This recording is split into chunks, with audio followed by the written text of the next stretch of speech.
За сайн байцгаана уу. Энэ өдрийн мэндийг хүргэе. Өнөөдөр 19 оны 7 сарын 16-ны өдөр. Өнөөдөр крипто валютын ханш яаж өөрчлөгдсөн амралтын өдрүүдэд наадмын өдрөөр цаашид биднээсийн үзэж байгаагаар ханш хаашаа хөдөлгөө энэ талаар ярина. Бас энэ дэлхийн хэвлэл мэдээллийн хэрэгслэр энэ крипто валютын талаар ямар шүү мэдээлэл байгаа талаар ярья.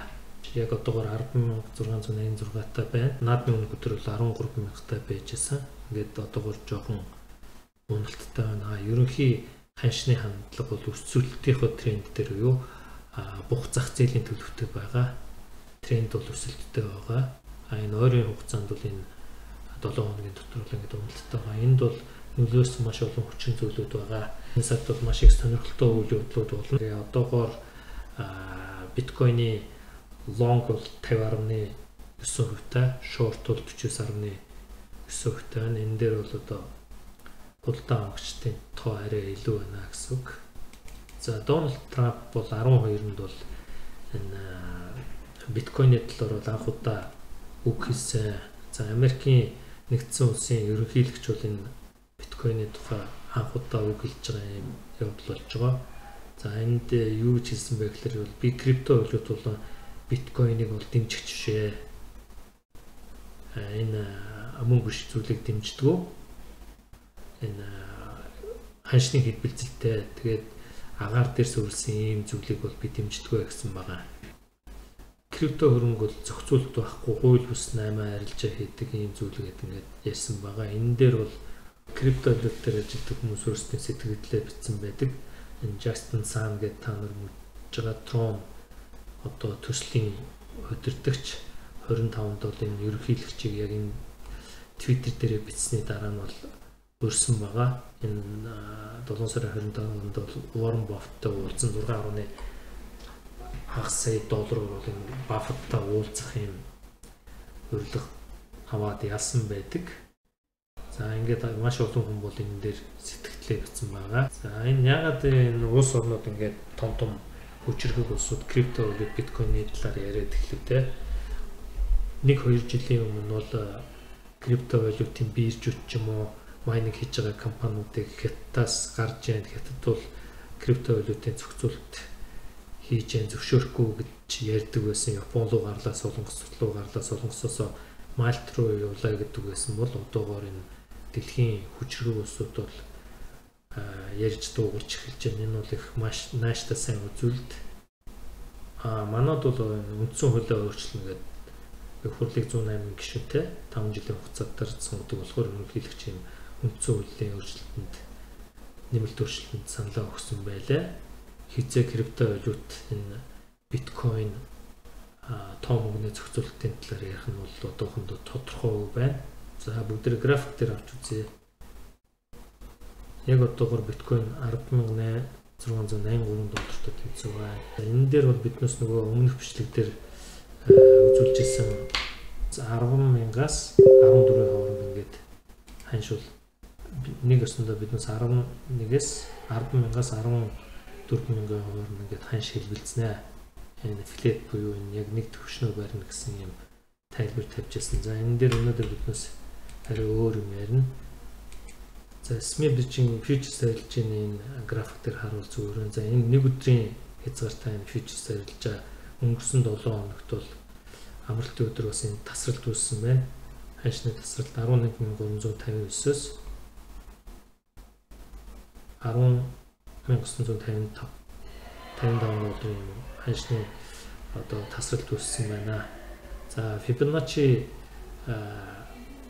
индикаторыг бол хэрэглэхдээ энэ доороос өсөж байгаа тохиолдолд бол энэ хамгийн доод цэгээс ингэ дээш аваад татчихдаг. За биднээс ингэ хамгийн дээд цэг хүрсэн 14,100 хүртэл ингэ Fibonacci индикаторыг ашиглаж үзье. Одоогоор бол энэ тасралт хаана байна тийм ээ. Ханш дээшээ өсөөд мэдээж энэ ханшны тасралтыг SME биржийн 11,370-ыг бол нөхнө. Энэ доор Fibonacci-гийн 38% эсэргүүцлийн шугам бол энэ 10,000 дээр байна. За 50% нь бол 8,700 дээр байна. 61% одоо Fibonacci одоо индикатор бол энэ ханш 7500 дээр энэ бол маш их чухал ханшны түвшин байгаа. 8500-ийн түвшин бол хөгдөөгөө байгаа. Буцаж одоо ханш доош өнө бидний үзэж байгаагаар ханш ямар шүү төлөвт орох талаар одоо ингээд авч үзье. Одоогийн бодлоор ханш эндээс ингээд жоох өсөд за энэ 38 шугамыг нэвтлэх магадлалтай. За дараагийн одоо зорилго бол энэ ханшных 38-аас ингээд доош ороод 50% юу 9000 дээр ирнэ. Бид бол өмнө нь бичлэгүүд дээр бол 11 хагас 12 мянгатай бодвол ханш жоохон унаад 9000 8500 дээр орно гэсэн юм өөрсдийн шинжилгээг хийжсэн. За хэрвээ ингээд 9000 8800 ингээд ороод ирэх юм бол буцаад доошоо юуны шугам руу орно. Одоо энэ 8500-ийн энэ ханшин дээр ирэх магадлалтай. Fibonacci бол уналттай үед яаж зурдаг вэ гэхээр ингээд дээрээс нь зурна. За эндээс биднээс Fibonacci-гээ татаад үзье. За Doppler ханш энэ хүртэл ингээд явъя гэж үзэх юм бол бас л 68% одоо эсэргүүцлийн шугам бол 9600 дээр. За 38% бол нөгөө SMI тасралт буюу 7100 дээр ирж байна. За энэ болгонд бол яагаад биднээс унахгүй гэхээр ер нь энэ өвөл буюу 4 сарын үед бол энд институционал хөрөнгө оруулагчид бол маш их биткойныг цуглуулсан. Одоо тэгээд 13 14 хүргээд ингээд буцаагаад ашгаа гаргаад зарж ийн гэж үзэж байгаа. За энэ ханшны тал дээр биднээс буцаад ярина. Libra гэдэг криптовалют Facebook-с гаргаж байгаа энэ асуудалтай бол Америк нэгдсэн улсын конгрессээс бол энэ Facebook-ийг дуудсан. Одоо хэлцүүлэг юм уу тайлбар тавилах гэдэг энэ сенатын танхимууд дээр санхүүгийн хөрөнгө оруулалт болон банкны танхимын гишүүдтэй уулзалт хийж байгаа. Өнөөдөр ихнийх нь явагдаж байгаа. Дэвид Маркус гэдэг Calibra төслийг хариуцж байгаа ерөнхийлөгч нь бол очиж одоо тайлбар тавина. Түүний өмнө бол өчигдөр энэ өөрийнхөө загтлыг бичсэн байлаа. 16-нд өнөөдөр бол эхний одоо танилцуулга хийж байгаа. Тэгээд энэ банкны одоо сенатын танхимын гишүүдэд болон хариуцсан хүмүүст бол тайлбар хийхээс өмнө юм захиа явуулсан байгаа. Энэ Libra-г яагаад гаргаж байгаа, ямар учиртай гэдэг талаар бичсэн. Гол санаа нь бол нөхөр бол энэ статус квог удаан хадгалж болохгүй. Facebook компани бол энэ харилцаа холбооны талбар дээр бол арчлыг хийсэн. Бид бол энэ Libra төслөө хэрэгжүүлээд Libra криптовалютыг нийт түгээн одоо Facebook-ийн гишүүд бараг 2 тэрбум энэ банк санхүүгийн системийг дамжуулаад ердийн хүмүүс хоорондоо мөнгөө шилжүүлэхэд бол маш удаан хүндрэлтэй шимтгэлтэй учраас биднээс энэ Америкийн холбооны улсын зохицуулалтын байгууллагуудыг хууль дүрм зөрчгүйгээр зөвшөөрөл өгсөний дараа энэ Libra-га гаргана гэсэн юм тайлбар тавьж байгаа. За тэгээд энэ Calibra гэдэг бас Libra зориулсан төрөвч дээр ажиллаж байдаг. Энэ Libra Association буюу энэ байгууллагад бол маш олон компаниуд ингээд нэгдэн оролцсон байгаа. Энэ төлбөрийн хэрэгслийн компаниуд байна, технологийн компаниуд байна, харилцаа холбооны компаниуд байна, блокчейн үйлчлэгийн дээр ажилладаг компаниуд байна, venture capital буюу хөрөнгө оруулалтын сан мөнгө санхүүгийн байгууллагууд, урсгалын бус байгууллагууд байна те. Бидний сайн мэддэг Mercy Corps харагдаж байна энэ дээр. За PayPal, PayU, Mastercard одоо төлбөрийн хэрэгсэл технологийн Facebook, Calibra, Farfetch, Lyft, Spotify, Uber гэднээс компаниуд байж байгаа. Ингээд энэ маш олон компаниуд бол 10 саяын тустай хөрөнгө оруулалт тэгээд энэ альянс үүсгээд Libra Association гэдэг дээр нэгдээд ажиллаж байгаа. Calibra нь бол энэ зориулсан төрүүч. Дэвид Маркусын хэлж байгаагаар бол Calibra бол төлбөрийн хэрэгсэл болно. Тэрнээс ямар нэгэн хөрөнгө оруулалт биш хувьцаа бонд авдаг шиг энэ хөрөнгө оруулалтын зүйл биш, төлбөр хэрэгсэл байна. Гэхдээ Америк нэгдсэн улсын хууль дүрмийг сахиж энэ бүртгэл хувийн хувь хүний бүртгэлийг бол энэ association юу ассоциацид орсон байгууллага Facebook ашиглахгүй гэсэн юм зүйл ярьж байгаа. Та бүгд Цукербергийг мэднэ. Сенат дээр бас өмнө дуудагдчихсан. Тийм байгаа. За нөгөө нэг нь бол энэ холбооны нөөцийн сангийн одоо тэргүүн Jeremy Powell гэдэг хүн бол энэ биткойн алт хоёрыг хариуцсан харьцуулсан багтай одоо ярилцлага өгсөн байгаа. In the traditional sense, I think that things like that are possible, but we really haven't seen them. We haven't seen widespread adoption. I mean, Bitcoin is a good example. Really, almost no one uses Bitcoin for payments. They use it more as an alternative to gold, really. It's a store of value. It's a speculative store of value, like gold. So we don't have, people of course have been talking about this since cryptocurrencies emerged. But we haven't seen it. But that's not to say we won't see it. And if we do see it, yes, you could see a return to an era in the United States where we had many different currencies. За ийм нэг мэдээлэл байна.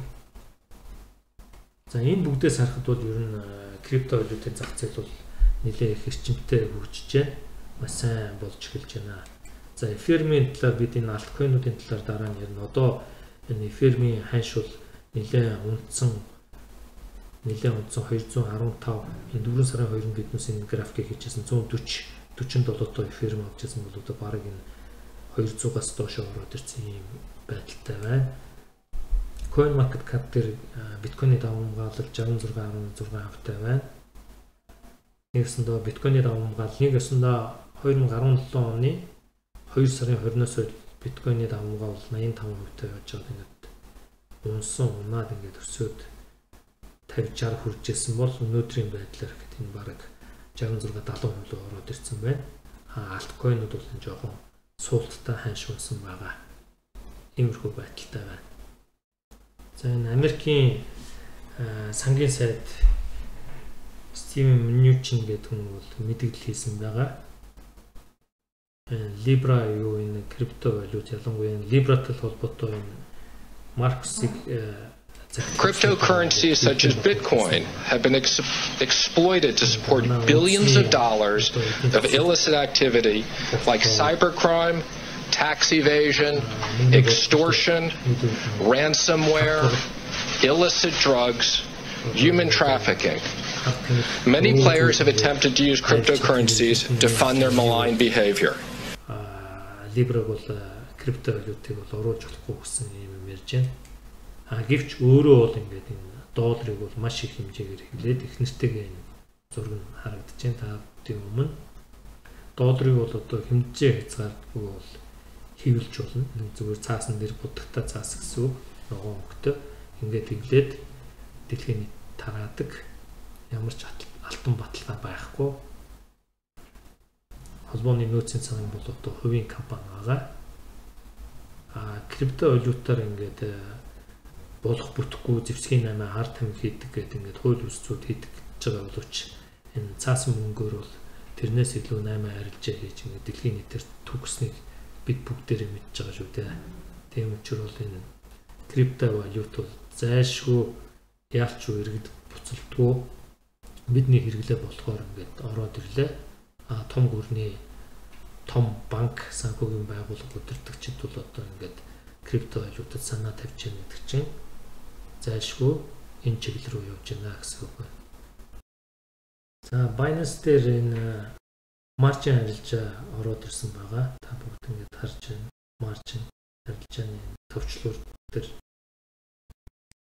limit market stop limit арилжаа гэдэг юм болж байгаа.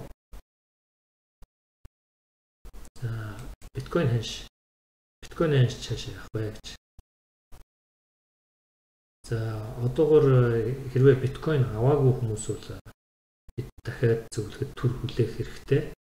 Биднээс харж байгаагаар бол ингээд ханш Fibonacci-г бол ингээд дээрээс татаад энэ 2000 3000 за яг нь хамгийн ихний хөндлөлтийн машин дээр аваад ирээ.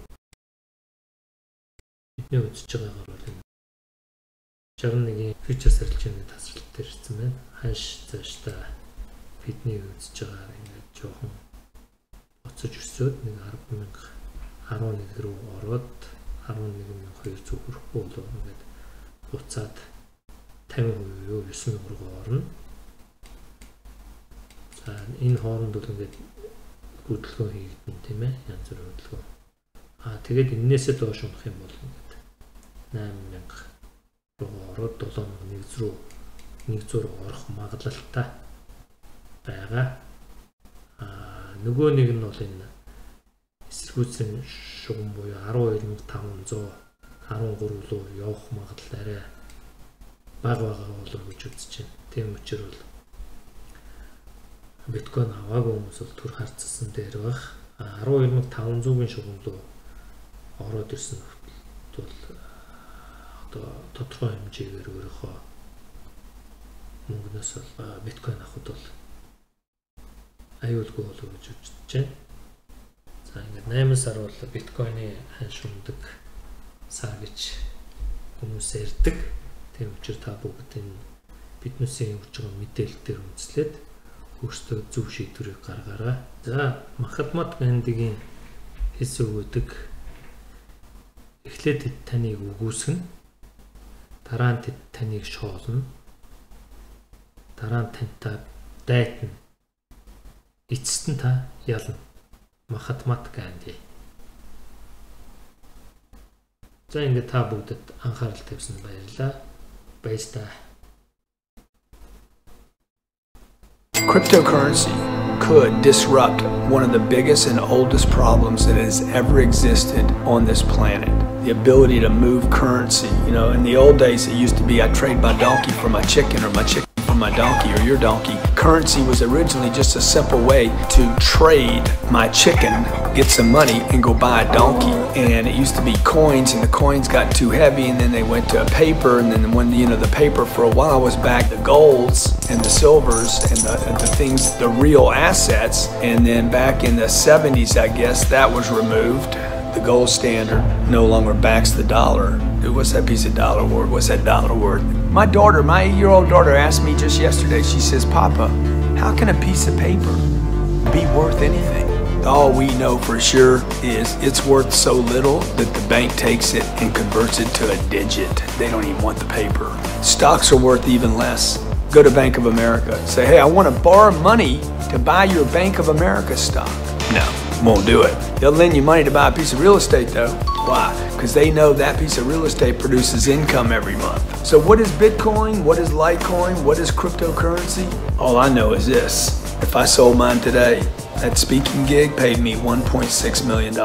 Problem is, if I sell it today, I'm gonna get cash for it. I know there's a whole bunch of you out there that know a lot more about this space than I do. But the fact that you know more doesn't mean you do more. While you guys are learning about it, figuring it out, somebody gotta make a trade.